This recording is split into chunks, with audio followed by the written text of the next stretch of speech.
Famous story channel में आपका स्वागत है। आइए आज मैं आपको सुनाती हूँ लियो टॉल्स्टॉय की कहानियाँ प्रेमचंद के शब्दों में। एक चिंगारी घर को जला देती है। एक समय एक गांव में रहीम खान नामक एक मालदार किसान रहता था। उसके 3 पुत्र थे। सब युवक और काम करने में चतुर थे। सबसे बड़ा ब्याहा हुआ था, मंझला ब्याहने को था, छोटा कुंवारा था। रहीम की स्त्री और बहुत चतुर और सुशील थी। घर के सभी प्राणी अपना अपना काम करते थे। केवल रहीम का बूढ़ा बाप दमे के रोग से पीड़ित होने के कारण कुछ काम काज न करता था। 7 वर्षों से वो केवल खाट पर पड़ा रहता था। रहीम के पास 3 बैल, 1 गाय, 1 बछड़ा, 15 भेड़ें थीं। स्त्रियां खेती के काम में सहायता करती थीं। अनाज बहुत पैदा हो जाता था। रहीम और उसके बाल बच्चे बड़े आराम से रहते। अगर पड़ोसी करीम के लंगड़े पुत्र कादिर के साथ इनका एक ऐसा झगड़ा न छिड़ गया होता जिससे सुख चैन सब जाता रहा।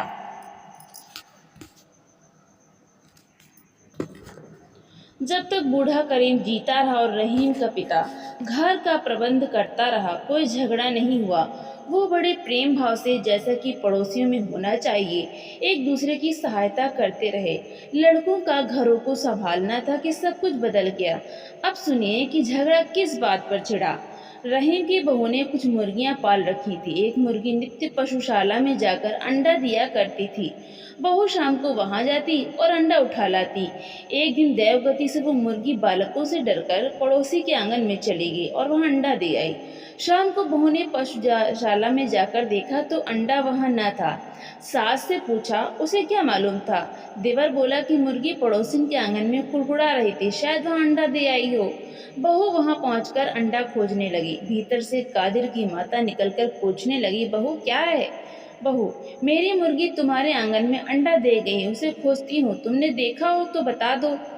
कादिर की माँ ने कहा, मैंने नहीं देखा। क्या हमारी मुर्गी अंडे नहीं देती कि हम तुम्हारे अंडे बटोरती फिरेंगी।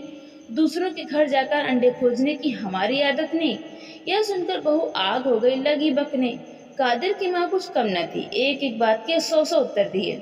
रहीम की स्त्री पानी लाने बाहर निकली थी। गाली गलौज का शोर सुनकर वो भी आ पहुंची। उधर से कादिर की स्त्री भी दौड़ पड़ी। अब सबकी सब इकट्ठी होकर लगी गालियां बकने और लड़ने। कादिर खेत से आ रहा था, वो भी आकर मिल गए। इतने में रहीम भी आ पहुंचा। पूरा महाभारत हो गया। अब दोनों गुथ गए। रहीम ने कादिर की दाढ़ी के बाल उखाड़ डाले।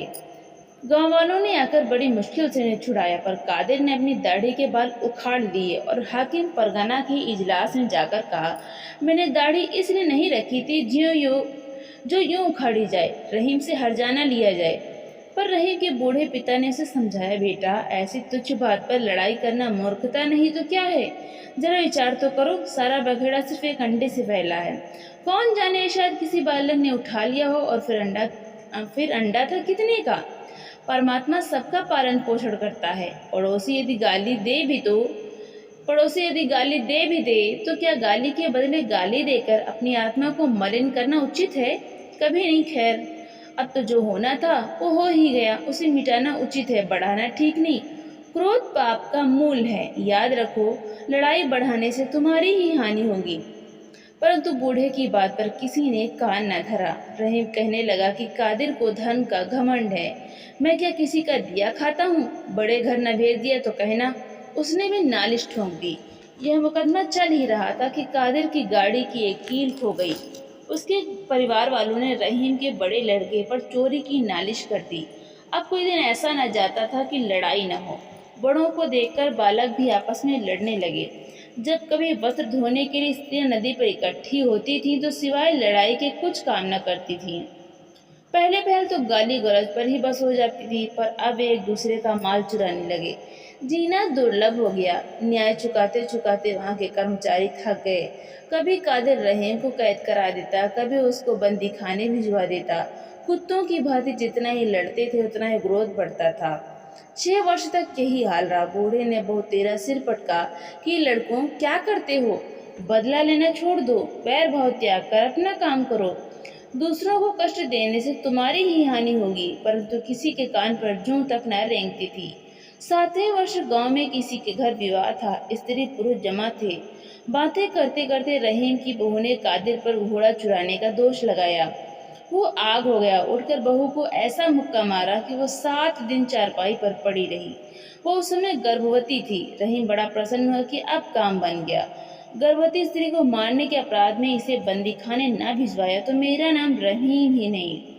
झट जाकर नालिश कर दी। तहकीकात होने पर मालूम हुआ कि बहू को कोई बड़ी चोट नहीं आई। मुकदमा खारिज हो गया। रहीम कब चुप रहने वाला था। ऊपर की कचहरी में गया और मुंशी को घूस देकर कादिर को 20 कोड़े मारने का हुक्म लिखवा दिया। उस समय कादिर कचहरी से बाहर खड़ा था। हुक्म सुनते ही बोला, कोड़ों से मेरी पीठ तो जलेगी ही, परंतु रहीम को भी भस्म किए बिना न छोड़ूंगा। रहीम तुरंत अदालत में गया और बोला, हुजूर, कादिर मेरा घर जलाने की धमकी देता है। कई आदमी गवाह हैं। हाकिम ने कादिर को बुलाकर पूछा कि क्या बात है। कादिर, सब झूठ, मैंने कोई धमकी नहीं दी। आप हाकिम हैं, जो चाहे सो करें, पर क्या न्याय इसी को कहते हैं कि सच्चा मारा जाए और झूठा चैन करे। कादिर की सूरत देखकर हाकिम को निश्चय हो गया कि वो अवश्य रहीम को कोई न कोई कष्ट देगा। उसने कादिर को समझाते हुए कहा, देखो भाई, बुद्धि से काम लो। भला कादिर गर्भवती स्त्री को मारना क्या ठीक था? यह तो ईश्वर की बड़ी कृपा हुई कि चोट नहीं आई, नहीं तो क्या जाने क्या हो जाता। तुम विनय करके रहीम से अपना अपराध क्षमा करा लो, मैं हुक्म बदल डालूंगा। मुंशी, दफा 117 के अनुसार हुक्म नहीं बदला जा सकता। हाकिम, चुप रहो। परमात्मा को शांति प्रिय है, उसकी आज्ञा का पालन करना सबका मुख्य धर्म है। कादिर बोला, हुजूर, मेरी आस्था अब 50 वर्ष की है। मेरे एक ब्याह हुआ पुत्र भी है। आज तक मैंने कभी कोड़े नहीं खाए। मैं और उससे क्षमा कभी नहीं मांग सकता। वो भी मुझे याद करेगा। यह कहकर कादिर बाहर चला गया। कचहरी गांव से 7 मील पर थी।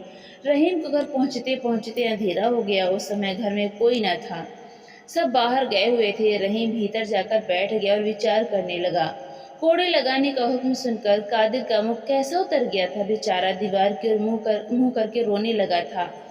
हम और वो कितने दिन तक एक साथ खेले हैं। मुझे उस पर इतना क्रोध ना करना चाहिए था। यदि मुझे कोड़े मारने का हुक्म सुनाया जाता तो मेरी क्या दशा होती। इस पर उसे कादिर पर दया आई। इतने में बूढ़े पिता ने आकर पूछा, कादिर को क्या दंड मिला? रहीम, 20 कोड़े।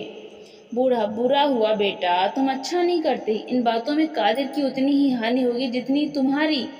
भला मैं ये पूछता हूँ कि कादिर पर कोड़े पड़ने से तुम्हें क्या लाभ होगा?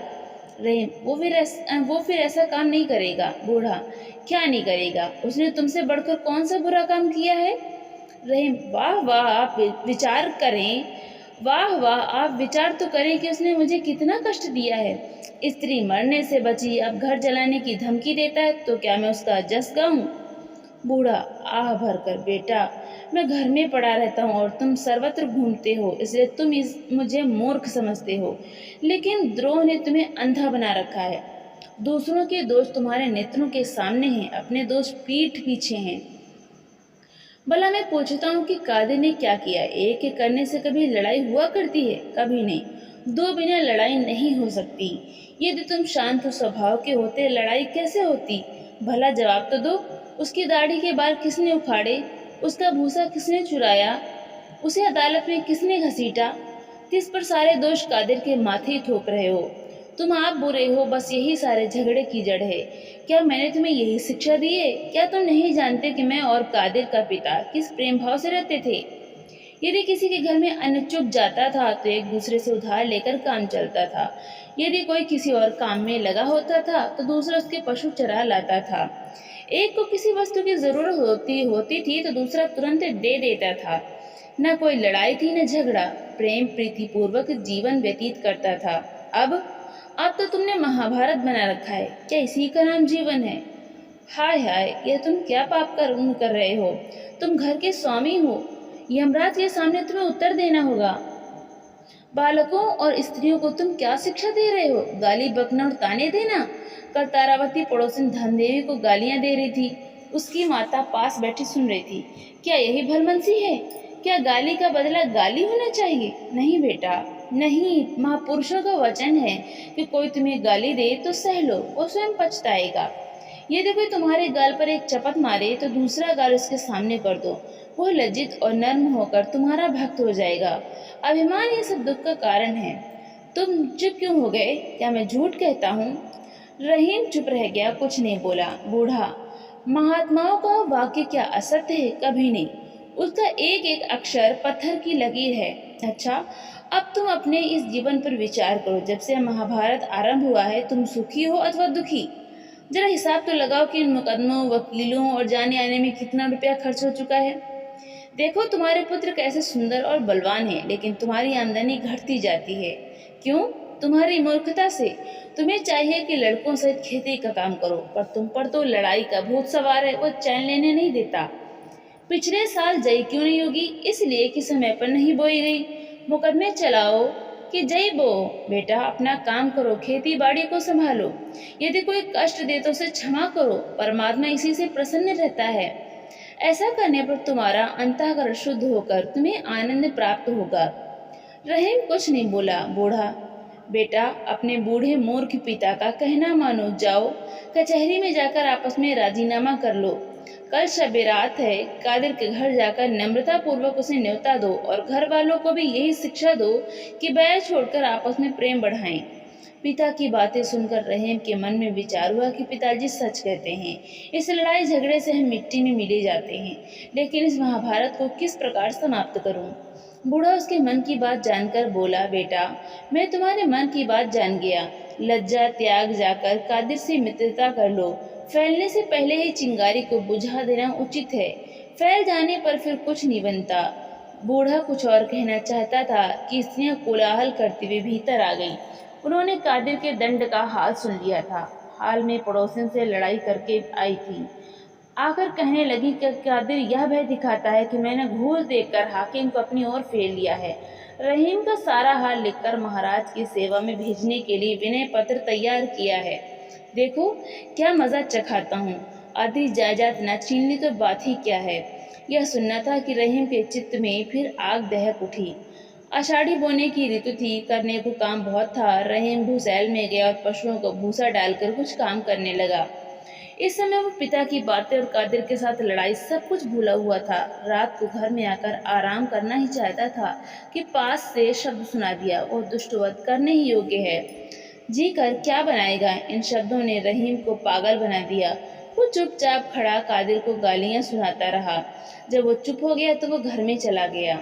भीतर आकर देखा कि बहू बैठी ताक रही है। स्त्री भोजन बना रही है। बड़ा लड़का दूध गर्म कर रहा है। मंझला झाड़ू लगा रहा है। छोटा भैंस चराने बाहर जाने को तैयार है। सुख की यह सब सामग्री थी, परंतु पड़ोसी के साथ लड़ाई का दुख सहा न जाता था। वो जला भुना भीतर आया। उसके कान में पड़ोसी के शब्द गूंज रहे थे। उसने सबसे लड़ना आरंभ किया। इतने में छोटा लड़का भैंस चराने बाहर जाने लगा। रहीम भी उसके साथ बाहर चला आया।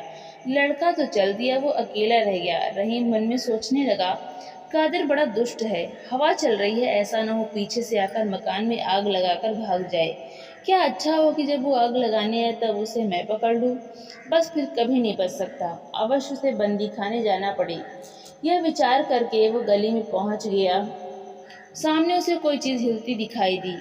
पहले तो वो समझा कि कादिर है, पर वहां कुछ न था। चारों ओर सन्नाटा था। थोड़ी दूर आगे जाकर देखता क्या है कि पशुशाला के पास एक मनुष्य जलता हुआ फूस का पुला हाथ में लिए खड़ा है।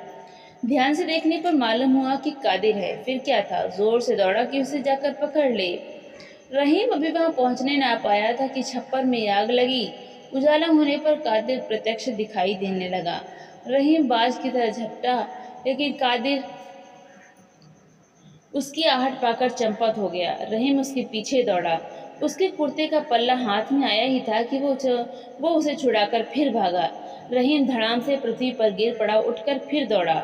इतने में कादिर अपने घर पहुंच गया। रहीम वहां जाकर उसे पकड़ना चाहता था कि उसने ऐसा लठ मारा कि रहीम चक्कर खाकर बेसुध हो धरती पर गिर पड़ा। सुध आने पर उसने देखा कि कादिर वहां नहीं है। फिर कर देखता है तो पशुशाला का छप्पर जल रहा है। ज्वाला प्रचंड हो रही है और लपटें निकल रही हैं। रहीम सिर पीट कर पुकारने लगा, भाइयों यह क्या हुआ? हाय मेरा सत्यानाश हो गया। चिल्लाते चिल्लाते उसका कंठ बैठ गया। वो दौड़ना चाहता था, परंतु उसकी टांगें लड़खड़ा गईं। वो धम से धरती पर गिर पड़ा। फिर उठा। घर के पास पहुंचते पहुंचते आग चारों ओर फैल गई। अब क्या बन सकता है। भय से पड़ोसी भी अपना असबाब बाहर फेंकने लगे। वायु के वेग से कादिर के घर में भी आग जा लगी। यहाँ तक कि आधा गांव जलकर राख हो गया। रहीम और कादिर दोनों का कुछ ना बचा। मुर्गियां, हल, गाड़ी, पशु, वस्त्र, अन्न, भूसा आदि सब कुछ स्वाहा हो गया। इतना अच्छा हुआ कि किसी की जान नहीं गई। आग रात भर जलती रही। वो कुछ असबाब उठाने भीतर गया, परंतु ज्वाला ऐसी प्रचंड थी कि जा न सका। उसके कपड़े और दाढ़ी के बाल झुलस गए। प्रातःकाल गांव के चौधरी का बेटा उसके पास आया और बोला, रहीम, तुम्हारे पिता की दशा अच्छी नहीं है, वो तुम्हें बुला रहे हैं। रहीम तो पागल हो रहा था। बोला, कौन पिताजी? चौधरी का बेटा, तुम्हारे पिता। इसी आग ने उनका काम तमाम कर दिया है।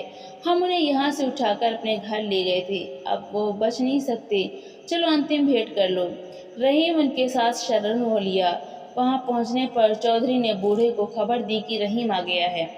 बूढ़े ने रहीम को अपने निकट बुलाकर कहा, बेटा, मैंने तुमसे क्या कहा था? गांव किसने जलाया? रहीम, कादिर ने।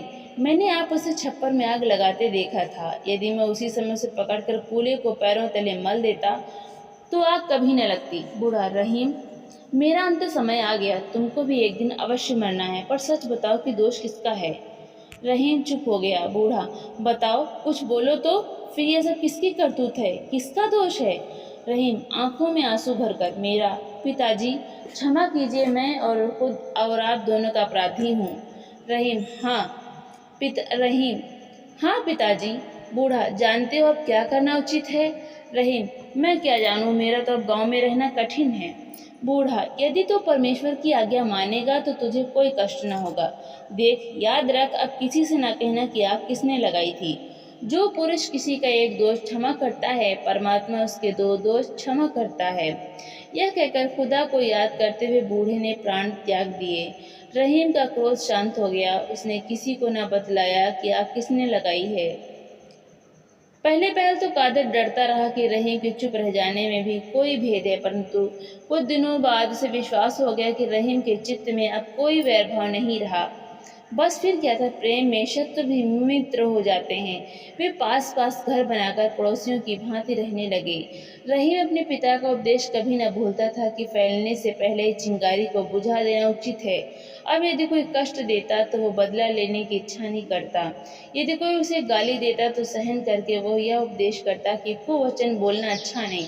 अपने घर के प्राणियों को भी वो यही उपदेश दिया करता। पहले की अपेक्षा अब उसका जीवन बड़े आनंद पूर्वक कटता है। तो दोस्तों, आपको ये कहानी कैसी लगी? लाइक करें, ज़्यादा से ज़्यादा शेयर करें और कमेंट करके हमें ज़रूर बताएं। और इसी तरह की कहानियों को सुनने के लिए हमारे चैनल को सब्सक्राइब करना बिल्कुल भी ना भूलें। तो मिलते हैं अगली नई कहानी के साथ। बहुत